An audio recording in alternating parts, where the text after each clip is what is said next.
Unfortunately, the arcing appears to be coming from inside the electron gun in the CRT.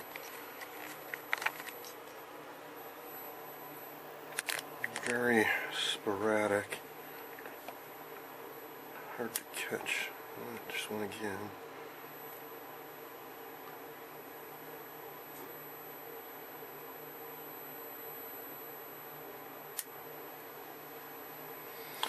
So, could be a loose bit of metal or some contamination in there, or perhaps there's too much voltage. So I'm going to hope it's the latter, which means I can do something about it. So I'm going to trace out the wiring, go into the CRT, and check all the voltages on it.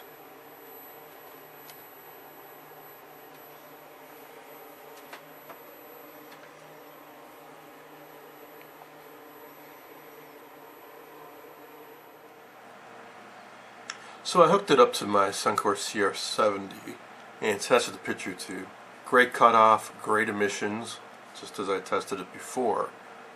As for shorts, definitely not a G1 short indicated, well into the green, but heater cathode short, it's kind of hovering right around the boundary of bad and good on the meter. So possibly there's a heater cathode short. If there is, what does that mean? Well, this is the heater, and there's the cathode. So the heater, one side's going to ground, one side's going to 6.3 volts AC, so pretty low potential there. Alright, what's the cathode go to?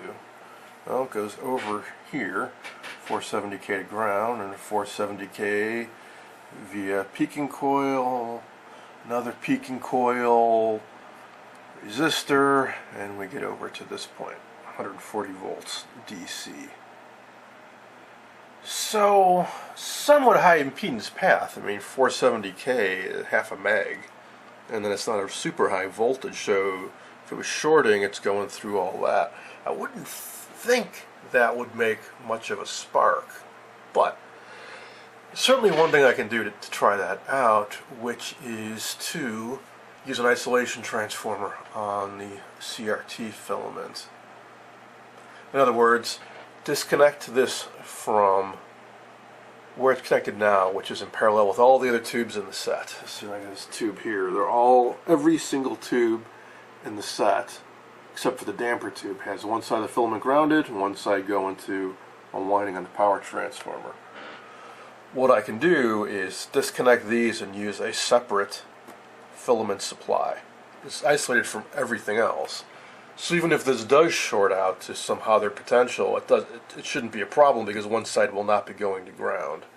A couple ways to do that. One is to just get a filament transformer and tack it onto the chassis somewhere. A 120 volt primary and 6.3 volt secondary dedicated just for the picture tube.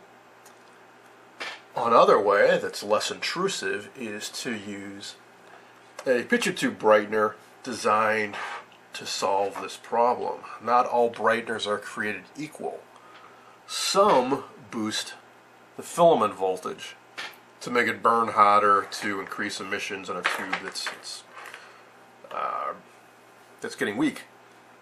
There's another type that's just a one-to-one, 6.3 volts in, 6.3 volts out, but it provides an isolation function so you can keep using a picture tube that develops a heater cathode short. I couldn't find one on hand, but I found an inexpensive one on the internet, and as soon as it shows up I can try it. Or in the meantime, I might be able to rig something up on the workbench. I decided to go ahead and coat the CRT with some slip plate graphite, which will provide a conductive coating similar to the original Aquadag. And I actually did find traces on this. Originally I think I said that I didn't find any, but no, there were some patches here and there, so over the years they must have fallen away or somebody scraped it off or something.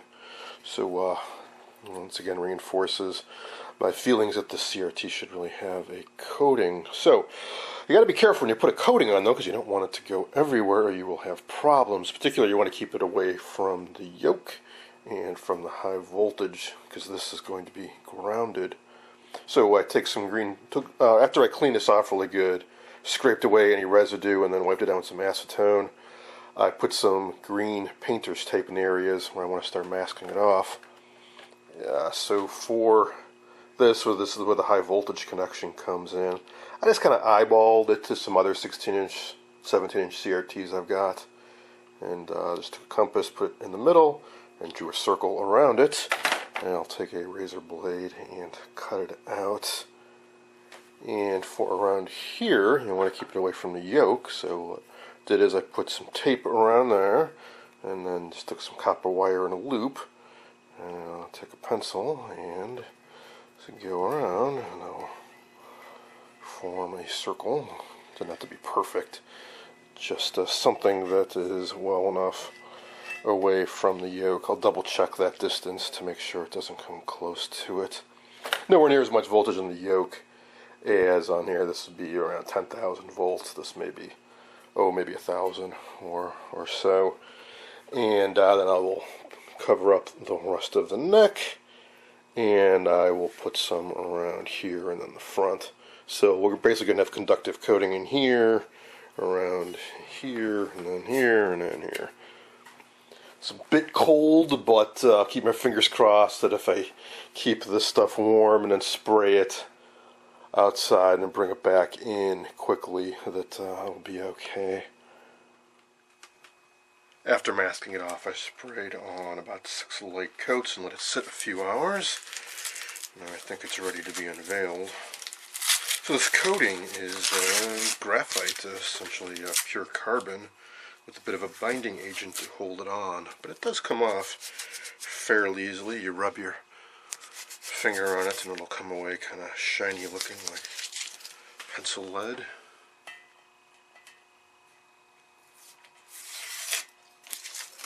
So being carbon, it's not a perfect conductor, and it just does have resistance, but considering how much voltage there is and very low current, it's just really forming a filter capacitor that does the job just fine.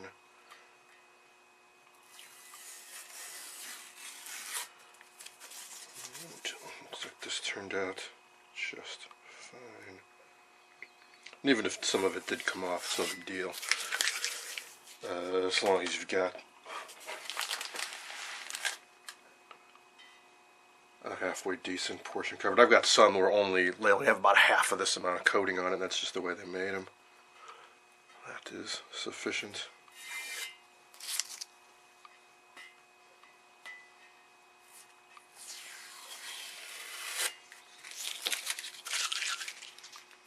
If you're wondering about that Farnsworth label, I scraped it off after taking a bunch of reference photos, because it's just in the way of where this coating makes contact with the chassis, which makes me wonder how, if this really was coated back in the day, how did it work? Well, I think what the deal was is that maybe they had left-handed and right-handed CRTs. In other words, in this set, the high voltage connector is on this side. Wow, I just got a shock. Even after I discharged this, and it's been quite a bit of time, and I just had that bit of aluminum foil on it, and I since took it off and sprayed this on, it just got a little bit of a zap. Maybe it built up some static charge, I don't know, but these things do have like a memory effect, and after you've discharged a CRT after a bit of time, it can still give you a zap. Anyways, what I was trying to say is that on this chassis, the contact is on this side, considering the high voltage that's coming on this side, the CRT has to go in a certain way, and it makes contact with the chassis on this side. But imagine on another set, you could have it the other way around, and the grounding contact with on this side. Then you could certainly have the label over here, and it wouldn't be a problem. That's just me rambling about how this might have worked out. So I took the label off because it was just going to be in the way. But I took a bunch of reference photos, and I can certainly print out a reproduction and stick it on here somewhere.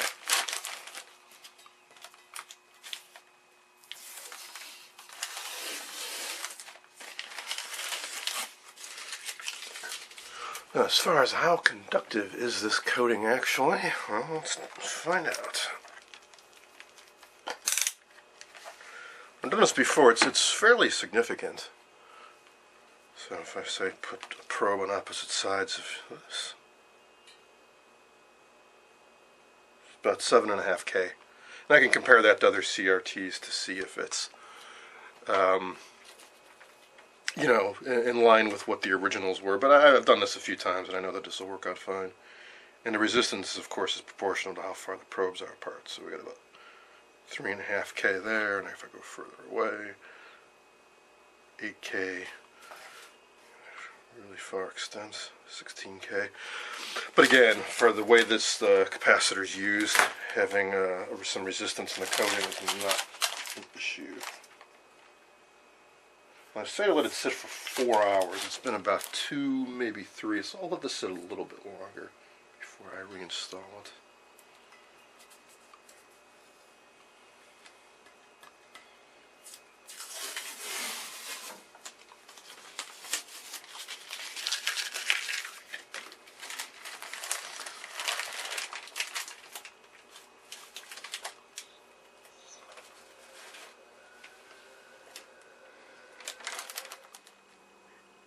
Here it is reinstalled in the chassis. Ground spring underneath is making firm contact with the coating. So let's see how it does. This is the thing I've been talking about, this brightener. This one says Universal Series Parallel, and there's a switch for that, but I don't know if it's isolating. To do that, either gotta take it apart, or I'll try using some meter leads. Checking the resistance and see if indeed the 2 filament pins here are isolated from the 2 filament pins here. If they are, I'll give it a try. Alright, but otherwise, things seem to be working just fine. Other than a loose connection on the antenna input there. Alright, nice and bright.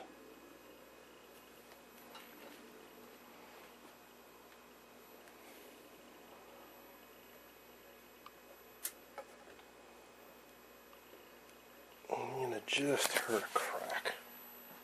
It's not doing it as much though. I mean, the more I've played this set, the less crackling I've got. I had it running for a few hours the other day, and after the initial 5 or 6 cracks, I didn't have any anymore. So it seems like once this thing heats up, I'm gonna shut it down, let it cool off for a while, and try another power up. Alright, set's cooled down. Let's try this again.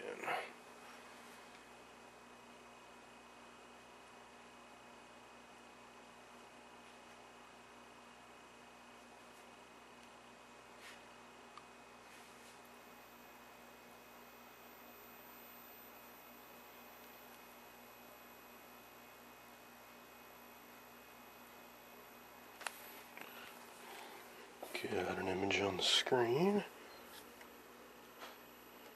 And no arcing. So I guess I'll just keep cycling the power and maybe tap on the neck periodically, and maybe the problem will sort of clear itself out.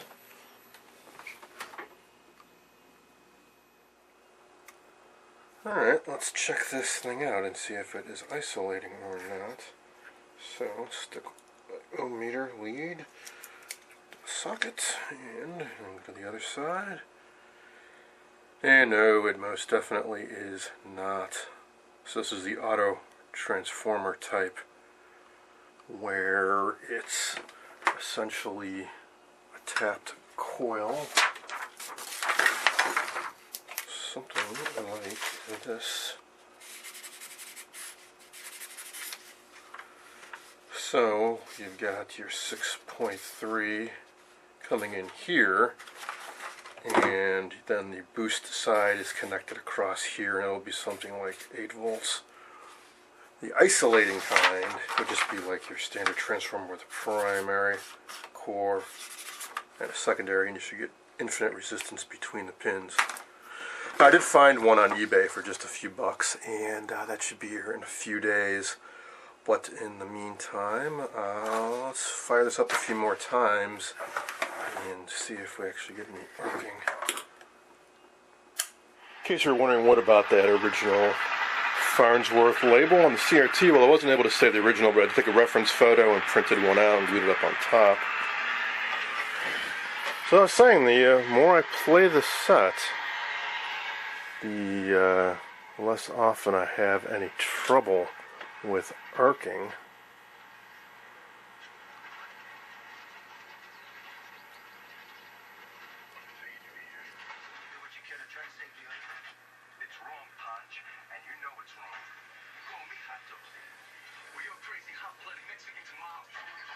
So fingers crossed, that is going to be it for this project. I hope you enjoyed this look at restoring a Capehart 325 from around 1950.